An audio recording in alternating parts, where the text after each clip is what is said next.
kuna al-yatimu na kuna al-latimu. Man huwa al-latimu? Latimu ni nani? Wa huwa alladhi faqada kila al-walidain, ni yule alokosa wazazi wote wawili.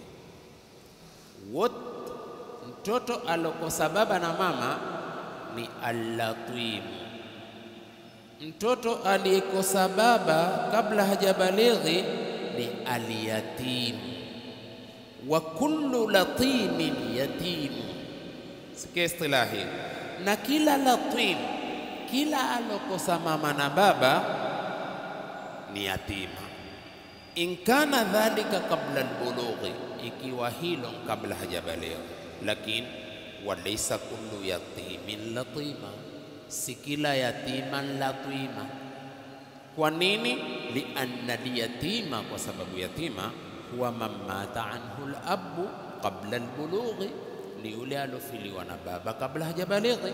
Wal-latimu, na huyo anaitwa al-latim, man mata anhu al-walidaini, ni yule alofiliwa na baba na mama. Ashamaliza kutofautisha, tena kutofautisha kwa njia ambayo ni mzuri sana. Tumempata aliyefiliwa na baba ambaye ni nani? Al-yatim. Tumempata aliyefiliwa na mama na baba ambaye ni nani?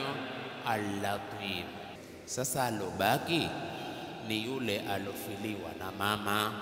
Madha yusamma man faqada umma, aitwaje yule alofiliwa na mamake? Kuna kilma wamekitoa Waarabu kwa mustalahi wao, wakamuita al-ajiyu. Kwa hiyo kuna al-yatimu, al-latimu, al-ajiyu.